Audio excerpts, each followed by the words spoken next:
I'm going.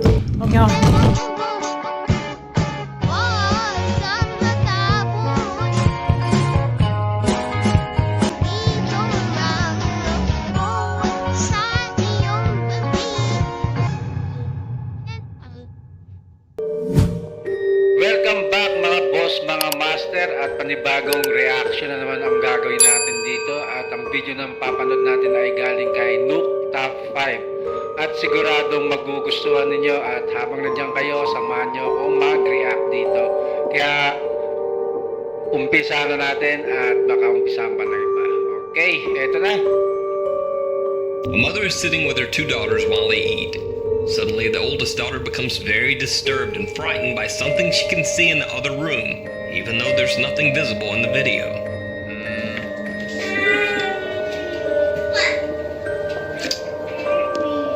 What? Natakot yung bata, no? I just turned off the Tapos light. etong isa, hindi niya nakikita. The mother remains calm, questioning her daughter as to why she Nakikita is nito. scared, but she receives no answer. The younger daughter looks back, doesn't see anything, and then laughs at how her big sister is seemingly scared of nothing.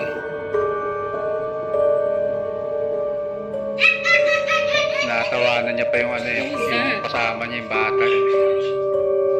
Hindi ko alam kung magkapatid tong dalawang to. Siguro magkapatid to. Tinatakot niya pa eh. Hindi kasi niya nakikita kung nakikita nito eh. Oh, why, honey? Look Nakatakot at na to me. yung santo What eh. are you scared of? The fish? Oh, the fish died. What? Angel's sleeping already. It's raining, girls. Nani, are you almost done eating?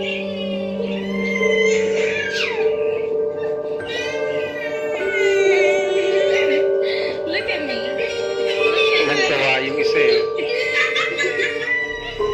Ewan ko na lang pag nakita mo yan sigurado. Well, the younger girl takes a second look, and suddenly she also sees whatever frightened her older sister. Ayan na, Her nakita. reaction is pure terror. Yeah, turn around. What are you gonna listen to me? Turn around. Look at me. Look to my. Nakita niya na. Kasi siguro sa bandang gilid dito na. Pero yung nanay, hindi nakikita eh, no? Yung mga bata lang nakita. Kumbaga sa kanila nagpakita lang talaga. Pag mga bata talaga, madalas pakitaan kasi may open pa yung Video face sa uploader inyo. Angel Ruiz says that both girls claim to have seen a ghost in the other room, even though nothing strange was visible to their mother or captured on video. Grabe yung takot niya talaga eh. Una, nanloloko-loko lang. Vacationing No? in the Rocky Mountains, his girlfriend zoomed in and Takot snapped ito an yung kasama iPhone niyang live bata photo eh. of him. Nung nakita For niya, those who takot don't siya know, tuloy. an iPhone live photo basically captures a 3-second video along with the normal photo. Ayan. Later, Sana when they all, were may reviewing their iPhone. pictures, they found something very odd. Even though they were all alone in the wilderness that day, someone appeared to be watching the man from the field behind him. On first glance, it looks like someone standing in tall grass.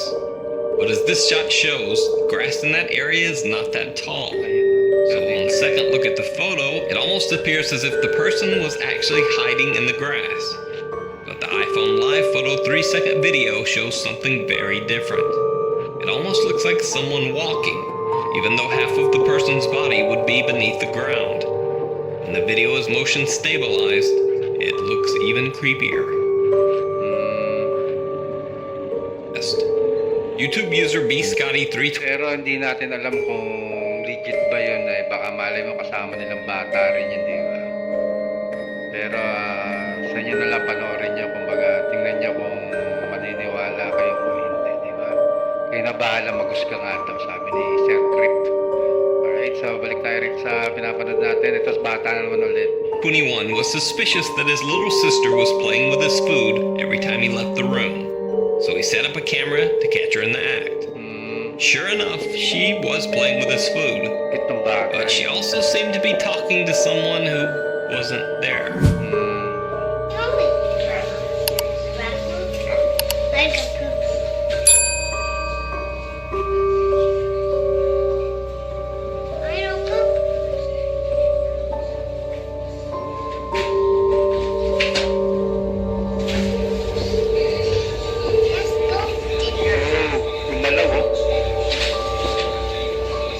Kita niyo yun? Ulitin niya sigurado. Ulitin natin pagka hindi pinakita ulit. May kausap yung bata na hindi nakikita. Gumalaw yung ano yun. Ito. As she says that's Billy's dinner to someone or something that can't be seen in the video, the silverware on the plate seems to move on its own. Let's go dinner. Gumalaw eh. Let's go dinner. Yan, eh. Pag ano talaga normal sa mga bata talaga yung mga ganyang edad eh. Talaga may may friendly ghost. Sa mga may anak dyan, sigurado alam niyo yung mga ganyang mga sitwasyon sa bata. Minsan makikita niyo yung mga bata naglalaro mag-isap na pero yung mga bata may kalarong iba nakikita nila na hindi natin nakikita. Kaya pag mga bata na mga ganyang edad, lagi niyong babantayan din kung anong ginagawa.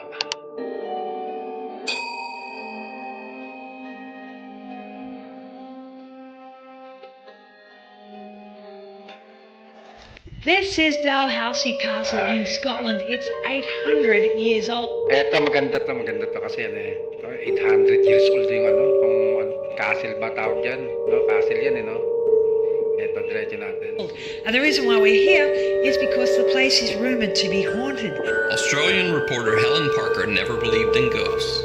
That is, until the journalist investigated So, it Dalhousie means Castle, kasi an di siya 800-year-old naniniwala na haunted may castle in multo. Scotland. Kaya tingnan natin Parker kung was so anong nangyari. confident that she decided to go alone into the castle's dungeon at 2 a.m.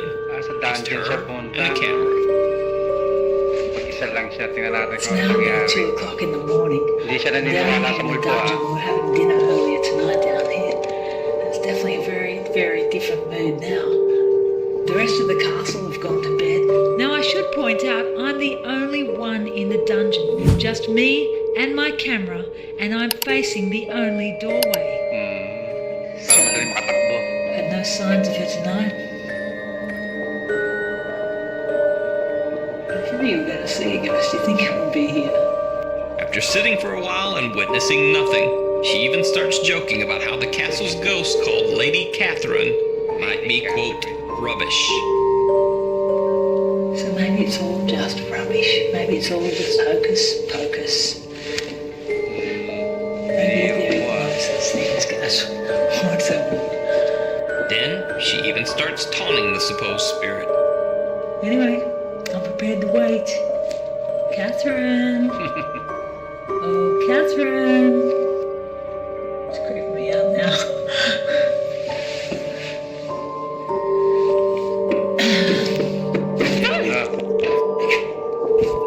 Okay, I got it. I'm going. Okay, Catherine, I get it. Ayaw mo Something maniwala. moves in the dungeon, but Ngayon, I'm not maniniwala staying ka to na. find out what it is. I'm freaking going. Helen Parker says that during the experience, she felt, quote, an intense electrical feeling down the right side of my face and head. Okay, I get it. I'm going.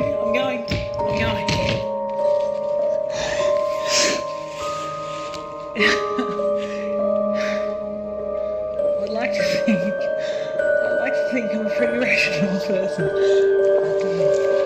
And be very interesting to play back what's on that tape. The chair banging on its own with such purpose is what scared me. And an intense electric feeling down the right side of my face and head. I don't know if you can see that, but I'm shaking like a leaf. Ano kaya yun, sobrang takot yung ganyan naramdaman niya, parang nakuryente yung mukha niya. O inano ng multo, ng entity, sa sobrang lakas din. Ayaw mo kasi maniwala yan, talagang pinatunayan na may multo sa'yo. Pero ang lakas Anyway, she's no? probably just knocking on the chair to say hello and can you let me out of this castle? In the beginning, I'd assumed either nothing would happen here or I'd fall asleep on camera. Whatever my encounter was, it was one of the biggest frights of my life.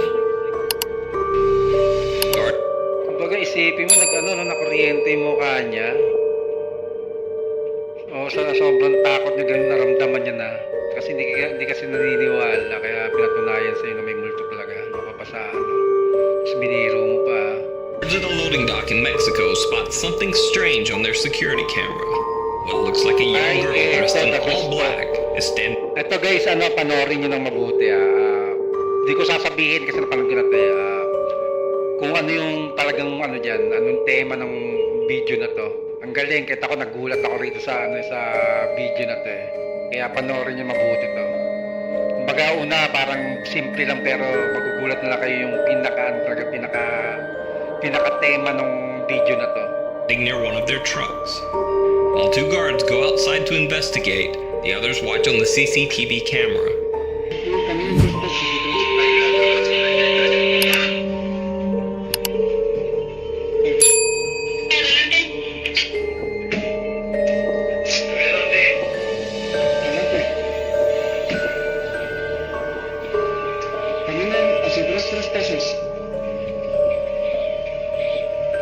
Kumbaga naiintindihan nyo naman, sabi atras daw, abante, abante. Tapos sumarap sila. May tinuturo kasi yung sa radyo yung nakatingin sa CCTV. Exactamente están buscando a ustedes.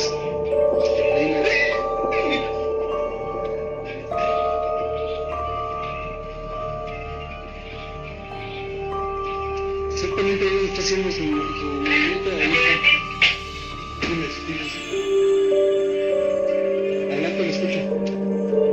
Ya le hablé que la vaya a lo dejo que pase para el otro lado. Inaasi sila nung nakaradyo sa CCTV. Hasta ahí está don Enrique. Dice. Panoorin nyo lang, intindihin nyo anong sistema talaga. Magugulat kayo talaga. Kahit ako nagulat ako nung nung pinapanood ko, ano nangyayari? Parang kasi hindi natin maintindihan ang sasabi, di ba? Pero dito, pag panoorin nyo mabuti.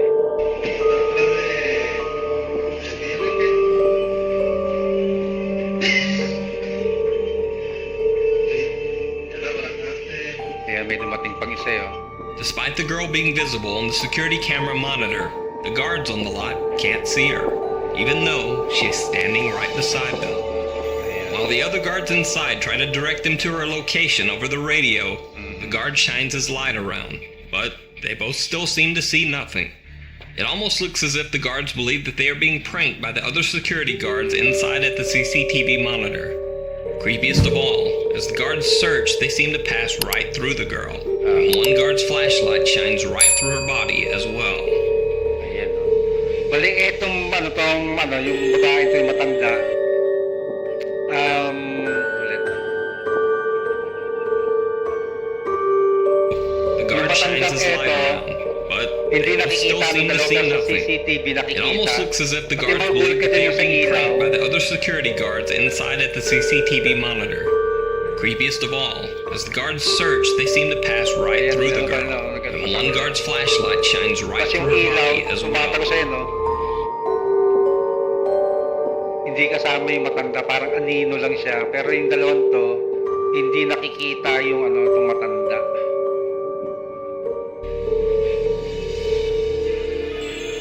Nung una ko pinanood yan, parang ano nangyayari, hindi ko maintindihan talaga. Pero nung banda ulit, nakita ko na nga yung nangyari na yan. The mother is sitting with Nagulat din ako. the ball. As the guards search, they seem to pass right through the girl. And one guard's flashlight shines. So guys, hanggang doon na lang tayo at kung sakasakaling nagustuhan itong video na to, sana huwag niyong kalimutan mag-like, mag-follow and subscribe sa akin channel at dito sa page ko na to. Okay, salamat, maraming salamat sa inyo at sa susunod na naman ulit, sana kasama ko pa rin kayo hanggang sa muli. Paalam!